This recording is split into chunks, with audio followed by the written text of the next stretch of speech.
time is running out for the shorts in NIO stock. I absolutely believe that. The time frame is the hard part to predict, but the super short-term indicators are at the bottom of the screen. I'll keep them there on the ticker, trade volume, FTD sentiment. I did a true deep dive, and that's the video that I've got on screen. I dropped it over the weekend, and I have the timestamps, as you'll note there, to make it easier for you as the viewer to jump around or to pause or come back in case you don't have time to watch the whole thing. But this is literally years of effort, time, research that I tried to distill and condense and put out into it was maybe long form compared to what I normally put out on the channel, but there's a lot of stuff in this video. So please check it out, especially if you're curious about things like NIO stock. Did we see a short squeeze with it before? Is it likely we'll see another one? And if so, what can we be watching for? But now I want to pivot, and you know what? First, let me give you the date and timestamp for me doing this video. This is Monday, December 2nd. We're a little past 2 hours into the market open here in the US as I'm recording this. Happy Monday to you, by the way. And now let's talk. Let's jump right in. This is something I've seen a lot of outrage, a lot of very unhappy NIO investors with the November delivery numbers. NIO delivered 20,575 vehicles in November. That's for both brands, NIO, the premium brand, and then the sub brand, which is still in its early stages of ramping, that's Onvo. And this is the 7th consecutive month that NIO has done 20,000 or more sales and deliveries. Now, the right-hand side, I've got this pulled up intentionally because I think there's something a lot of people missed. At least I haven't seen anyone talking about it. So let's just go right into the transcript from the most recent earnings. Now, to be clear, this earnings was on November 20th. And this is when William Li said this.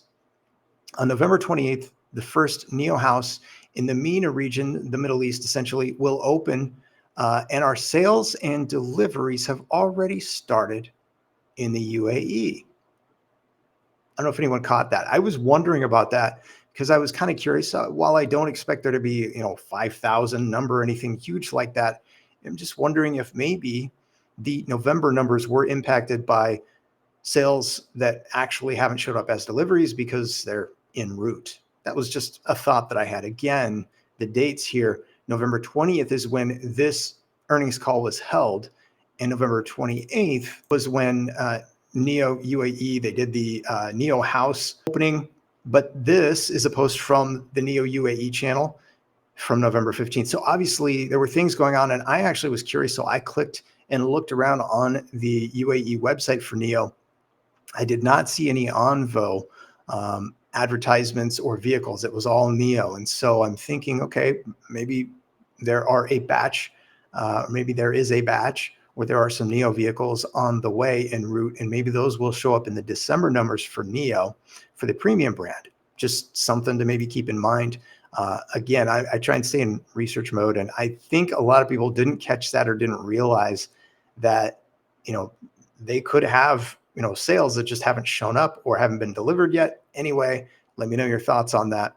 Again, I'm not expecting a huge number, but it might help. We might get a nice surprise from that in December. Now, this is the next piece that I want to get into because I think it's important, at least for me, to stay focused on big picture. I am much more interested in things like this.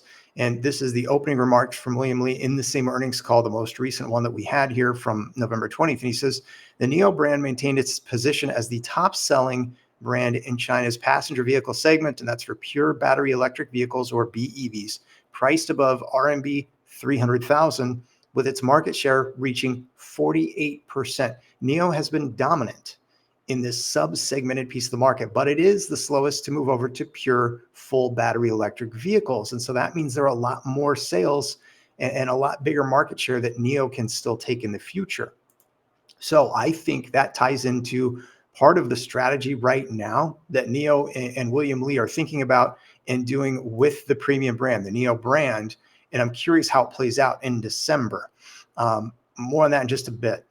But this, I thought, and I was frankly just surprised and impressed that NIO even appeared here globally because the vast majority of their sales are in China. They really don't have a lot of recognition outside of China at this point. It's still just so early globally. So I was frankly impressed and wanted to share this. Again, kind of big picture overview. Think about in another 10 years what that's going to look like with both sub-brands, Onvo and Firefly, doing deliveries along with NIO, which NIO has definitely done well in its positioning. Kind of case in point right here. This is the BEV, battery electric vehicle brands, and this is from January through October of 2024. These are by price range, and what you'll note, NIO is in the blue. This is the first year, I think in 2024 is the first time that they started doing sales in this price range. Most of them are in this price range where NIO is the leader. And then there's second place over here, third over here, and these are kind of the reference points on the right-hand side. Also of note is Onvo, is just starting. It had a couple of days sales. Even if they went all the way through October, it was a slow ramp with Onvo. So we're going to see a lot more sales in this price range when Onvo ramps as it goes into 2025, for example. And then Firefly comes out in 2025. So again, the full market saturation and penetration is going to happen for NIO with all the brands in 2025 and then beyond. So that's big picture. I'm, I guess, a lot more interested in seeing that move forward rather than worrying about a single month like the November 2024 delivery number, if that makes sense. Big picture overview for me is always kind of in play, but the 300,000 to 400,000 RMB price range, NIO's cumulative retail sales reached 96.4 thousand units, ranking first. Zeekr trailing them by 50,000. NIO in second place, and then they were surpassed by Zeekr in the 500,000 RMB price range and above. And so they're third, but they're also coming out with the ET9, which will certainly rank in this price range. So that'll be in 2025 as well. And this being the sort of 200 to 300,000, that's where Onvo is positioned. And depending on the ramp, which, you know what, let's get over and talk about that now. Let's see what that looks like and what I'm really curious about in December and why I'm not freaking out about November. Although, frankly, I did think we would see a bigger number for November. But I think this is kind of the key to that. And it ties in with what I mentioned earlier about William Li. NIO is clearly the brand of choice in that premium BEV subsegment in China. 48% market share, that's huge. But what do they want to do with the price, and how do they want to adjust based on margins and in order to get sales up? So this is kind of the quote that he had that I wanted to reference. Again, I'll just share this earnings transcript so you can check it out for yourselves.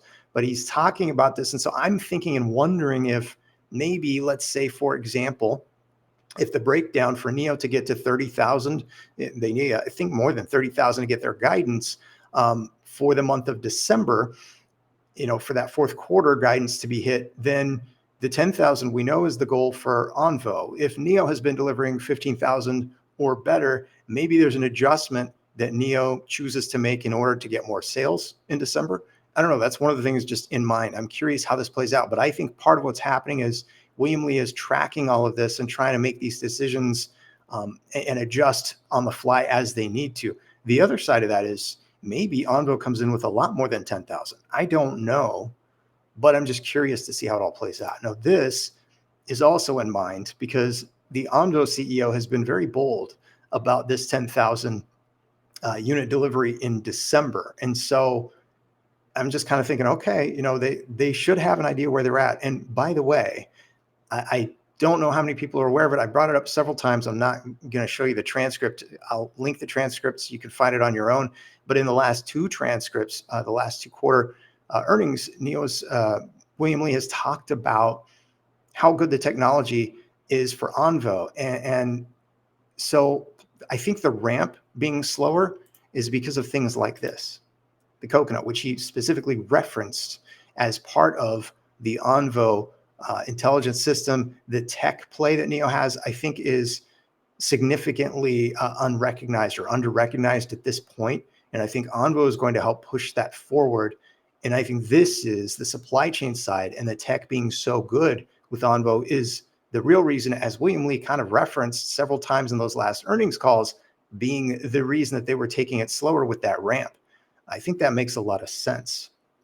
And for me, again, big picture overview, it's kind of like this, at the bottom of the screen, not on the ticker, but above that, my first three growth phases for NIO include waiting until NIO has at least 1 million of the NIO brand sales cumulatively. are just past 600,000 now. So that means I'm probably waiting at least another 2 years before I even kind of do a big picture overview of, all right, what do I want to do? Do I want to make any major change with this investment? I wanted to give it the time. That was kind of the marker that I gave it. So if I'm waiting until, let's say, 2028, 2027 at the earliest, then do I really care? Am I going to be thinking back to what the November 2024 delivery number was, or am I going to be more in line with, I remember that it was the second half of 2024 when NIO started to ramp, and that aligned with them unleashing the sub brands on the world, which gave them full market penetration across all price ranges. I think that is the big picture for me. And while, as I said before, I was surprised, I thought the number would be bigger on the November delivery side of things. I want to wait and see what December does. And if they don't hit guidance, or if they have to revise down, all right, let's see, what the reasons are. Frankly, even that probably wouldn't concern me, because again, big picture, I see where this thing is going, and I've given it the time. I'll give it more time if necessary, but it's pretty simple and clear to just wait for the million sales of NIO vehicles, and who knows how many Firefly and Onvo sales they have by that time as well. But they should certainly be profitable by that time, and I think the stock price will have recovered. We might be, I'll actually be surprised if we're not at all-time highs by that point, because it does give them time to do everything that I think they need to do to be recognized. And yes, if shorts remain in the play, there's an excellent chance they will get squeezed out. That's my view, my opinion. I've got it down there. No financial advice. It's just, me nerding out and sharing my research. I wanted to point this out though, and I'm talking as I've had this failed to deliver data up on screen, but failed to deliver represented by the white line shows that these have been spiking recently for NIO stock. And as we go out, you'll see even more of the same, dating back to the only time where NIO stock absolutely tore and ran and maybe ripped faces off of shorts, maybe torched them. I don't know, but the failed to deliver data dropped off during that time frame. We had sentiment, and part of the sentiment, I think, was the significant uptick with the daily volume. And by the way, today is a low volume day for NIO. So that allows shorts, if they choose to suppress stock price, to be able to suppress stock price. So it doesn't shock me when we have days like this where there's low volume and shorts, who apparently have been very active in the last few years in trying to get this thing down, are probably going to be able to control price action unless or until it gets out of their control. And then we might see a squeeze. But I'm not in the play for that. I just think it's possible. So I want to keep dialogue and an open mindset to that. Also, with respect to Chinese stocks, and I've kind of given, and I talked about it in the recent videos on price action for NIO, that I'm giving this through inauguration, basically through the end of January, to see how everything plays out, shakes out, starts turning. If we start seeing an uptrend, and maybe for Chinese stocks, this has happened before under Trump back in 2016. Shout out to Thomas Hayes for pointing that out. But I'm also looking at Alibaba as a bit of an indicator, because if big money is not going to flow into Alibaba, or if Alibaba is going to continue to have fails to deliver showing up, even at the same time, they are buying back their own shares. I mean, I guess if there's naked shorting going on, that is one way to offset share buybacks. And that's one of the reasons I was not a fan of the idea of NIO doing any stock share buybacks. I think it's a matter of sentiment shifting. And I do think that we have an excellent chance of 2025 being a very fun year, not just from a fundamental standpoint and watching NIO build things out with the sub brands and the ET9 release, and then hopefully entering more and more global markets, but also with the stock price. I do think it's going to be fun at some point. I think we're going to see some exciting positive things to the upside. NIO has shown the possibility of running it. It moved from $3.50 to $55 in about 6 months back in this time frame. So NIO has shown it can do that. I won't be surprised, and I don't know if I have a preference. One part of me, side of me, thinks maybe slower, movement upwards with the stock price is better or healthier. But the flip side is like, hey, if they can make big moves and then maintain them, well, that's fun too. So I don't know. Didn't mean to drone on this long, but there were enough things that I wanted to offer and share. Overall, the very short-term view for me was the November delivery numbers were a surprise. I thought they would be bigger, but knowing that UAE is kind of an unknown. Also, shout out to Marcel for the video he did talking about Shanghai, where there maybe was a mix-up. So there could be a backlog, and maybe some deliveries didn't happen that will come through in December. Again, that's something that until the December numbers come in, we just don't know. And so I'm not the highly emotional type to freak out. I have seen a lot of people, and I don't mean to laugh, but I can't help it. I just, people are so emotionally wired, and it's like, if we had a $5 move on NIO stock today, I bet nobody would be talking about the delivery numbers, right? So, again, that's part of sentiment. And that's also part of, I think, the psychological warfare that has been waged so well by the shorts.